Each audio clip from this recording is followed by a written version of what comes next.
Diamond નગરી સુરત શહેરમાં પતિ પત્ની અને વોનો અજીબોગરીબ કિસ્સો સામે આવ્યો છે। સુરત આરટીઓમાં ફરજ બજાવતા એક ઇન્સ્પેક્ટર પરણિત હોવા છતાં પોતાની પત્નીને મૂકી અન્ય સ્ત્રી સાથે રહેતો હોવાનો ફોરેસ્ટ અધિકારી પત્નીએ આક્ષેપ કર્યો છે।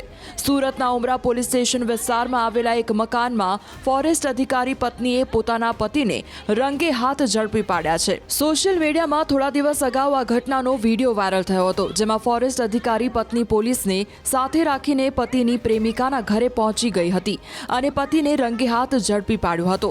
હાલ અડાજણ પોલીસે સમગ્ર મામલે આરટીઓ ઇન્સ્પેક્ટર, પતિ, તેની પ્રેમિકા અને સાસુ સસરા વિરુદ્ધ અત્યાચાર અને એટ્રોસિટીની ફરિયાદ નોંધીને કાયદેસરની કાર્યવાહી હાથ ધરી છે। મારા હસબન્ડનું નામ નિકુંજભાઈ કાંટીગીરી ગોસ્વામી છે।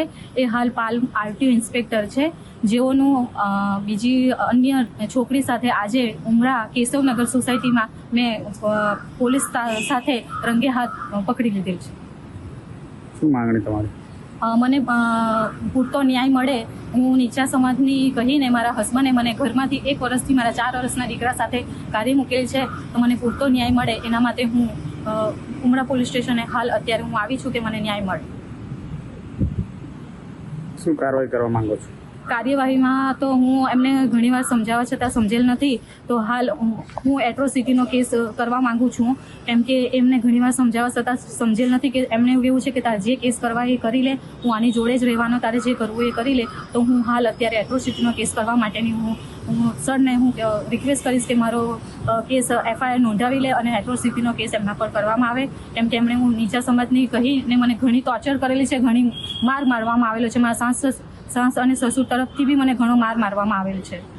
અડાજણ પોલીસ સ્ટેશનમાં એક મહિલા દ્વારા ફરિયાદ આપવામાં આવેલી છે, તેમાં 4 આરોપી વિરુદ્ધ ગુનો દાખલ કરવામાં આવેલો છે। તેમાં એક આરોપી નિકુંજ ગોસ્વામી છે, તે એમના પતિ છે અને આરટીઓમાં ફરજ બજાવે છે।